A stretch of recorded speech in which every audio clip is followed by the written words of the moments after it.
Hello, my dear friends and my dear children. This is Standard 7, Subject English. आज आपण the red headed league या रहस्यकथेचा शेवट म्हणजेच climax पाहणार आहोत. ही रहस्यकथा 2 भागांमध्ये आहे, परंतु आपण मात्र आपल्या सोयीसाठी 4 व्हिडिओंच्या मालिकेमध्ये ही संपूर्ण कथा समजून घेत आहोत. And this is the 4th and last video of that series. आणि हा त्या मालिकेतील शेवटचा व्हिडिओ आहे. In the first part we learn that mister Wilson was strict and played a prank by the red headed league and he asked help to the world famous private detective mister Sherlock Holmes. पहिल्या भागात आपण शिकलो की कशा रीतीने लाल केसवाल्या संघटनेच्या माध्यमातून मिस्टर विल्सनची फसवणूक केली गेली, त्यांची चेष्टा केली गेली आणि ते जगप्रसिद्ध गुप्तहेर मिस्टर शेरलॉक होम्स यांच्याकडे मदतीसाठी गेले. While in the second part mister Watson, friend of mister Holmes, continued the account and told that they were waiting in the dark cellar of the bank on Friday night without making any noise, quietly for more than an hour. आणि दुसऱ्या भागामध्ये homes यांचे मित्र असलेल्या mister Watson यांनी त्यांची कहाणी चालूच ठेवली आणि त्यानुसार mister Holmes, mister Watson, mister Jones आणि मिस्टर मेरीवेदर हे 4 जण मिस्टर मेरीवेदर अध्यक्ष असलेल्या बँकेच्या तळघरामध्ये शुक्रवारी रात्री गडद अंधारामध्ये कसलाही आवाज न करता शांतपणे गुन्हेगारांची 1 तासापेक्षाही जास्त काळ वाट पाहत होते. What happened next?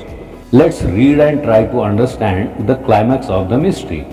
आता पुढे नेमकं काय घडलं हे या रहस्यकथेच्या शेवटच्या भागात आपण पाहूया. So, are you ready? Then let's go for it with Rajdi. We waited silently for more than an hour. आम्ही त्या ठिकाणी शांतपणे 1 तासापेक्षा जास्त काळ वाट पाहिली. It was pitch dark in the cellar. Pitch dark, गडद अंधार. त्या तळघरामध्ये, इन द सेलर, त्या तळघरामध्ये पिच डार्क म्हणजे अतिशय घनघोर काळा कुट्ट अंधार होता, गडद अंधार होता.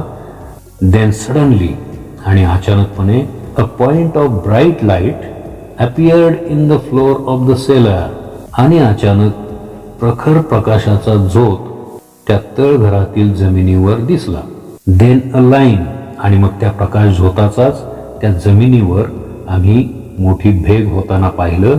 And a gash seem to open आणि त्यानंतर ती भेग फाकली, मोठी झाली. अँड अ हँड अपियर्ड आणि त्यातून एक हात बाहेर आला. A broad stone turned over upon its side. Broad stone, रुंद दगड, एक रुंद दगड उलटला आणि बाजूला पडला. And left a square hole आणि त्या ठिकाणी एक चौकोनी छिद्र तयार झालं. एक रुंद दगड उलटून पडला आणि त्या ठिकाणी एक चौकोनी भगदाड तयार झालं. A boyish face emerged. एक पोरगेलासा चेहरा त्या ठिकाणाहून वरती आला. The man looked about and came out of the hole. त्या माणसाने, त्या चेहऱ्याने इकडे तिकडे पाहिलं. त्याने त्या तळघरातील अंदाज घेतला आणि तो हळूच वरती आला. त्या भगदाडातून तो हळूच वरती आला. He had a companion with him. आणि त्याच्याबरोबर एक साथीदार सुद्धा होता. A man with very red hair. आणि तो साथीदार जो होता त्याचे केस अगदी लाल भडक होते. The pair was none other than Spaulding, the assistant, alias the criminal Clay, and the red-headed Mr. Duncan Ross. तर ही जोडगोळी दुसरी तिसरी कोणी नव्हती, तर त्यातील एक होता स्पॉल्डिंग म्हणजेच मिस्टर विल्सनचा मदतनीस, उर्फ अलियास म्हणजे उर्फ गुन्हेगार क्ले, क्रिमिनल क्ले. आणि त्याच्याबरोबरचा लाल केसांवाला माणूस म्हणजे मिस्टर डंकन रॉस होता. As soon as they climb out of the hole आणि ते त्या भगदाडातून बाहेर आल्याबरोबर Holmes sprang out and seized Clay by the collar. तो गुन्हेगार क्ले आणि लाल डोक्यांचा असलेला डंकन रॉस हे दोघेही जण त्या भगदाडातून बाहेर आल्याबरोबर शेरलॉक होम्स उसळी मारून बाहेर आले आणि त्यांनी क्लेची कॉलर पकडली. सीज्ड, पकडली. The other dived down the hole and disappeared आणि दुसऱ्याने मात्र त्या भगदाडातून खाली उडी मारली आणि तो दिसेनासा झाला. डिसअपिअर्ड म्हणजे तो दिसेनासा झाला. क्ले टूक आउट अ रिव्हॉल्वर. क्लेने बंदूक बाहेर काढली. But Holmes hit him on the wrist. परंतु होम्स यांनी त्याच्या मनगटावर जोराचा तडाखा दिला. And the revolver fell on the floor. आणि ती बंदूक जमिनीवर खाली पडली. It's no use John Clay said Holmes, we have caught you. आता त्याचा काही उपयोग नाही जॉन क्ले, होम्स म्हणाले, आम्ही तुम्हाला पकडलेलं आहे. So I see, but my friend has escaped. ते ठीक आहे, पण माझा मित्र मात्र पळून गेला आहे. एस्केप म्हणजे त्याची सुटका झालेली आहे, तो सुटून गेलेला आहे, तो पळून गेलेला आहे. Holmes replied, he cannot escape. मग होम्सने त्या क्लेला उत्तर दिलं, ही कॅनॉट एस्केप, तो सुटू शकत नाही. देर are 3 men waiting for him at the other end. At the other end म्हणजे रस्त्याच्या दुसऱ्या टोकाला तिथे 3 जण, देर आर 3 men, 3 जण त्याची वाट पाहत उभे आहेत. ॲट द अदर एंड म्हणजे रस्त्याच्या दुसऱ्या टोकाला there are 3 men. Then Holmes handed over mister Clay to the policeman. आणि त्यानंतर होम्स यांनी मिस्टर क्लेला, त्या गुन्हेगार असलेल्या क्लेला पोलिसांच्या ताब्यात दिलं. टू हँड ओव्हर म्हणजे ताब्यात देणे, पोलिसांच्या स्वाधीन केलं. Mister Merryweather said, really mister Holmes, I do not know how to thank you. मग मिस्टर मेरीवेदर म्हणाले, खरोखरच मिस्टर होम्स, तुमचे आभार कसे मानावेत तेच मला कळत नाही. You have foiled one of the most cunning attempts at bank robbery. You have foiled, तुम्ही उधळून लावला आहे, तुम्ही उद्ध्वस्त केला आहे. One of the most cunning attempts at bank robbery म्हणजे बँकेवरील दरोड्याचा एक अतिशय चलाक असा प्रयत्न तुम्ही उधळून लावलेला आहे. The bank is grateful to you. आणि बँक तुमची ऋणी आहे. ग्रेटफुल टू यू म्हणजे ऋणी आहे. You see Watson, Holmes said after we reach his home. असे पहा वॅटसन, घरी पोहोचल्यानंतर होम्स आम्हाला म्हणाले, It was obvious from the first that the only possible object of the strange advertisement and the peculiar job was to get Mr. Wilson away from his shop for some hours every day. It was obvious from the first म्हणजे हे पहिल्यापासून अगदी स्पष्ट होतं. It was obvious म्हणजे स्पष्ट होतं that की the only possible object of the strange advertisement ही जी विचित्र अशी जाहिरात होती, and a peculiar job, peculiar म्हणजे विलक्षण, विचित्र, आणि ती जी विचित्र नोकरी होती तिचा हेतू was to get mister Wilson away from his shop. Mister Wilson यांना त्यांच्या दुकानापासून काही तासांसाठी दूर ठेवणं. मिस्टर विल्सनला रोज त्यांच्या दुकानापासून काही तास दूर ठेवायचे, हाच एकमेव उद्देश होता. ओनली पॉसिबल ऑब्जेक्ट म्हणजे हाच एकमेव उद्देश होता. त्या चमत्कारिक जाहिरातीवरून, त्या विलक्षण विचित्र अशा नोकरीवरून आधीच स्पष्ट झालेलं होतं. It was obvious from the first, हे आधीच स्पष्ट झालेलं होतं. The red headed League was a clever idea. आणि त्यासाठी लाल केसवाल्यांची संघटना ही एक खरोखरच चतुर कल्पना होती. In mister Wilson's absence, clay and his red headed companion wanted to dig an underground tunnel from Mr. Wilson's house to the bank. आणि मिस्टर विल्सन यांच्या अनुपस्थितीमध्ये क्ले आणि त्यांच्या साथीदाराला, क्ले आणि त्यांचा लाल केसवाला जो साथीदार होता, त्यांना अंडरग्राउंड टनेल म्हणजेच भुयार खोदायचं होतं. From mister Wilson's house to the bank, Mister विल्सनच्या घरापासून बँकेपर्यंत. Then they would be able to enter the bank and steal the gold without breaking open the doors of the bank. आणि ज्यामुळे they would be able to enter the bank, ज्यामुळे ते बँकेमध्ये प्रवेश करू शकले असते. and steal the gold, आणि सोन्याची चोरी करू शकले असते. without breaking open the doors म्हणजे दरवाजे सुद्धा न तोडता of the bank, त्या बँकेचे दरवाजे सुद्धा न तोडता त्यांना बँकेमध्ये प्रवेश करता येऊ शकला असता आणि त्यांनी त्या सोन्याची चोरी केली असती. अशा पद्धतीने त्यांचा प्लॅन होता, अशा पद्धतीची त्यांची योजना होती. युझिंग द टनेल, त्या भुयारी मार्गाचा वापर करून दे एंटर्ड द सेलर, ते या तळघरामध्ये शिरले. They plan to steal the gold and go back to Mr. Wilson's house again through the tunnel and then get away. त्यांनी अशी योजना आखलेली होती की सोनं चोरायचं अगेन थ्रू द टनेल आणि त्या भुयारी मार्गाने पुन्हा मिस्टर विल्सन यांच्या घरी जायचं, तेथून निघून जायचं, त्या ठिकाणाहून पोबारा करायचा म्हणजे पळून जायचं असा त्यांचा बेत होता. Now moving forward, but how could you guess what their motive was? परंतु तुम्ही असा अंदाज कसा लावला बरं? व्हॉट देअर मोटिव्ह वॉज, त्यांचा हेतू काय आहे हे तुमच्या कसं लक्षात आलं? When I heard that the assistant worked for half the wages, I became suspicious. जेव्हा मी ऐकलं की मिस्टर विल्सनचा मदतनीस जो आहे तो निम्म्याच पगारावर काम करतो आहे, मी त्याच वेळी साशंक बनलो. तेव्हाच मला संशय आला. Using Mr. Wilson's description of his assistant, I made enquiries. मग मिस्टर विल्सन यांनी दिलेल्या वर्णनानुसार मी चौकशी केली. कोणाची? ऑफ हिज असिस्टंट, मिस्टर विल्सनच्या मदतनीसाची. I found that he was the criminal Clay. आणि तेव्हा तो गुन्हेगार क्ले असल्याचा मला शोध लागला, ते मी हुडकून काढलं. Why was he working in Mister Wilson shop? मग तो गुन्हेगार असणारा क्ले मिस्टर विल्सनच्या दुकानात काम का बरं करत होता? माझ्या डोक्यामध्ये विचारांची चक्र सुरू झाली. And his habit of going into the cellar every now and then, आणि त्याची ती सवय सुद्धा विचित्रच होती नाही का, सारखं सारखं तळघरामध्ये जाणं. I inferred that he must be digging a tunnel to some other building. आणि आय इन्फर्ड म्हणजे मी एक अनुमान लावलं की तो नक्कीच खाली भुयार खणत असेल टू सम अदर बिल्डिंग, दुसऱ्या इमारतीकडे, दुसऱ्या इमारतीमध्ये जाण्यासाठी. When we visited the shop, जेव्हा आम्ही त्याच्या दुकानाला भेट दिली, I beat upon the pavement, मी पदपथावर ठोकून पाहिलं, विथ माय स्टिक, माझ्या काठीने, टू फाइंड आउट, हे शोधण्यासाठी, whether the seller stretched out in front or behind, ते तळघर पुढील भागापर्यंत आहे की फक्त मागेच आहे, हे शोधण्यासाठी मी काठीने पदपथावर ठोकून पाहिलं.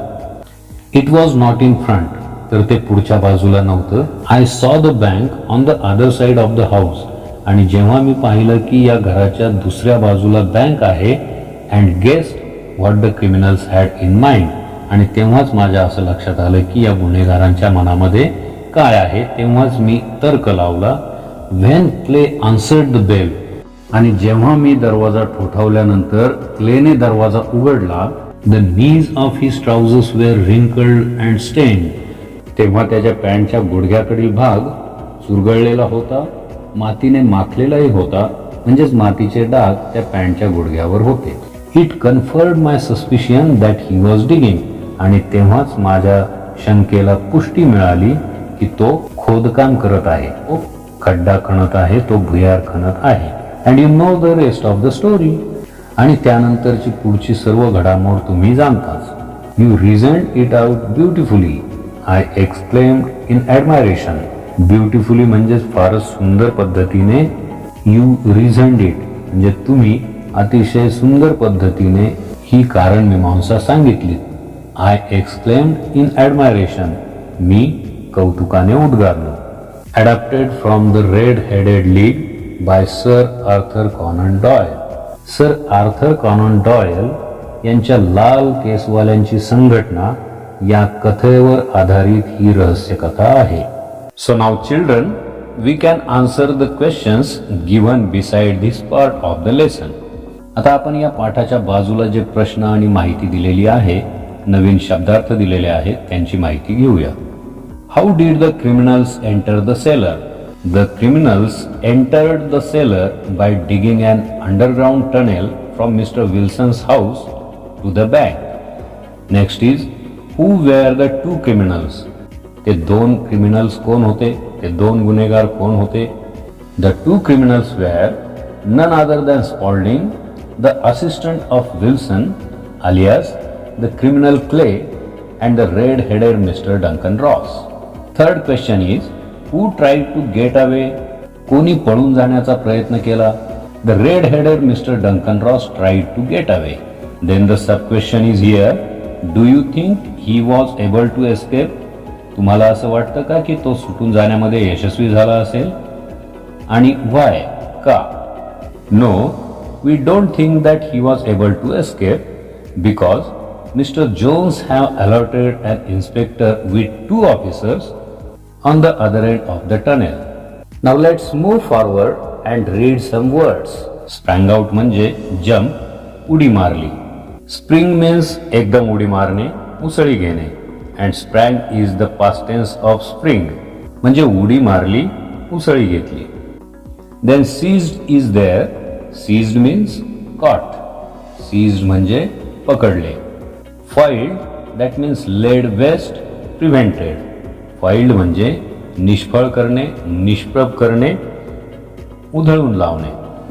So again there are some words. Grateful means thankful. Grateful म्हणजे आभारी असणे, ऋणी असणे. I am grateful to you, that means मी तुमचा ऋणी आहे. When somebody favors you for something, then you can say that I am grateful to you. Next is object, that means purpose, reason. Object म्हणजे हेतू, उद्देश किंवा कारण. Peculiar, that means strange. Peculiar म्हणजे विचित्र, विलक्षण. Now things to do. Here the first point is guess the meaning of tunnel. Tunnel या शब्दाचा अर्थ ओळखायचा आहे. So tunnel is an artificial underground passage. जमिनीखालील कृत्रिम रस्ता, मार्ग किंवा त्यालाच आपण भुयार म्हणतो.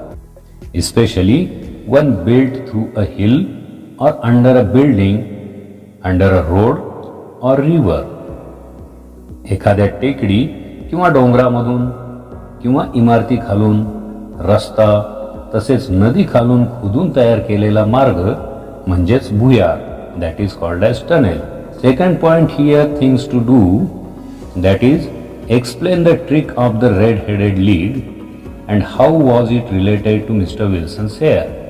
म्हणजेच रेड हेडेड लीग, लाल केसवाल्यांची संघटना ही जी युक्ती होती, ट्रिक, योजना होती, तिच्याबद्दल माहिती सांगा किंवा स्पष्टीकरण सांगा. Explain it. So the red headed League was a clever idea to trap greedy Mister Wilson. ही लाल केसवाल्यांची संघटना या लोभी विल्सनला जाळ्यात अडकवण्यासाठीची एक चतुर अशी कल्पना होती. It was because the criminals John Clay and Duncan Ross wanted to dig an underground tunnel from Wilson's house to the cellar of the bank to steal the gold and then get away. ज्यामुळे Wilson यांच्या गैरहजेरीमध्ये गुन्हेगारी प्रवृत्तीच्या John Clay आणि डंकन Ross यांना विल्सनच्या घरापासून तर मेरीवेदरच्या बँकेपर्यंत भुयार खोदून सोने चोरायचे होते आणि परत भुयारी मार्गाने पळून जायचे होते. That is the trick of red headed league. आणि त्यासाठी ही लाल केसवाल्यांची संघटना होती. And how was it related to mister Wilson's hair. आणि ती युक्ती मिस्टर विल्सनच्या केसांशी कशी संबंधित होती, तर it was related to mister Wilson's hair because mister Wilson's hair were also red. कारण मिस्टर विल्सनचे केस देखील लाल होते आणि त्यामुळे ते त्या लाल केसवाल्यांच्या संघटनेकडे आकर्षले जाणे त्यांच्या लोभी प्रवृत्तीनुसार साहजिक होते आणि ते आपोआपच या योजनेला बळी पडले. Questions on next page. Listen and answer. Why did Holmes become suspicious. Holmes यांना संशय का आला किंवा होम्स साशंक का झाले. When Holmes found that the assistant was actually criminal John Clay and working only for half wages at Mr. Wilson, he became suspicious. गुन्हेगार असलेला जॉन क्ले हा विल्सन यांच्याकडे निम्म्या पगारावर काम करतो हे समजल्याबरोबर होम्सना यात काहीतरी काळवेर असण्याचा किंवा गुन्ह्याचा संशय आला. Next is how did Holmes find out that the assistant was a criminal. तो जो मदतनीस होता तो गुन्हेगार होता हे होम्स यांनी कसं शोधून काढलं. Mister Holmes made enquiries according to the description that mister Wilson have provided about his assistant. विल्सनने त्यांच्या मदतनीसाचे जे वर्णन केले होते त्यानुसार मिस्टर होम्स यांनी त्या मदतनीसाची चौकशी केली. Then he found out that the assistant was criminal John Clay. आणि त्यावेळी त्यांच्या असं लक्षात आलं त्यांच्या त्या चौकशीतून असं निष्पन्न झालं की तो मदतनीस हा दुसरा तिसरा कोणी नसून गुन्हेगार क्ले होता. And the last question here is, how did Holmes guess that he was digging a tunnel? तो भुयार खोदत होता याचा अंदाज होम्स यांनी कसा बरे लावला? So answer to this question is, when Mr. Holmes observed the knees of the trousers of the assistant, he found it were wrinkled and stained. जेव्हा मिस्टर होम्स यांनी मदतनीसाच्या पॅन्टच्या गुडघ्यांचे निरीक्षण केले आणि पाहिलं की ते चुरगळलेले, मळलेले आणि मातीने माखलेले होते, at that time Holmes guessed that he was digging a tunnel. तेव्हाच होम्स यांच्या लक्षात आलं आणि त्यांनी अंदाज लावला की तो भुयार खोदत होता. This way we have completed the answers given beside this part also. So as per the climax of this mystery we learn that the assistant of mister Wilson and the representative of the Red-Headed League, Mr. Duncan Ross, were the two culprits, were the two criminals who have planned to make a bank robbery and to steal all the gold from the cellar of the bank, whose chairman was Mr. Merriweather. अशा रीतीने आपल्याला या रहस्य कथेच्या शेवटी हे समजते की विल्सन यांचा मदतनीस असणारा स्पॉल्डिंग हाच खरा गुन्हेगार होता आणि त्याच्याबरोबर त्याचा साथीदार म्हणजे दुसरा तिसरा कोणी नाही तर द रेड हेडेड लीग यांचा प्रतिनिधी असलेला, प्रतिनिधी म्हणून समोर आलेला मिस्टर डंकन रॉस हे दोघेच ते गुन्हेगार होते ज्यांनी मिस्टर मेरीवेदर अध्यक्ष असलेल्या बँकेच्या तळघरातून त्या बँकेने बँक ऑफ फ्रान्सकडून घेतलेलं सर्व सोनं चोरून नेण्याचा बेत आखलेला होता, जो मिस्टर शेरलॉक होम्स यांनी हाणून पाडला आणि त्यांना पोलिसांच्या स्वाधीन केलं. This way we have completed the red headed League, the mysterious story of a cunning bank robbery adapted by Sir Arthur Conan Doyle's the red headed League. तर अशा रीतीने सर आर्थर कॉनन डॉयल यांच्या the red headed League यातून घेतलेली आणि एका चतुर अशा बँकेवरील दरोड्यावर आधारलेली रहस्य कथा आपण पूर्ण केली आहे. If you have understood all the story, then hit the like button, share this video with your friends and subscribe to the channel Go For It with Rajdi. जर तुम्हाला हा पाठ पूर्णपणे समजला असेल तर व्हिडिओला लाईक करा, मित्रांसोबत व्हिडिओ शेअर करा आणि गो फॉर इट विथ राजडी या चॅनलला सबस्क्राईब करा. आणि हो, या पाठाशी संबंधित इतर 3 व्हिडिओंच्या लिंक मी डिस्क्रिप्शन बॉक्समध्ये देत आहे. ते सर्व व्हिडिओ पाहून या पाठाविषयीच्या सर्व शंका दूर करा आणि यानंतर कोणता घटक तुम्हाला व्हिडिओद्वारे शिकायला आवडेल त्या घटकाचा उल्लेख कमेंट बॉक्समध्ये करा. We'll meet again with another interesting topic. Till then, keep practicing English. Thank you. Take care. Bye bye.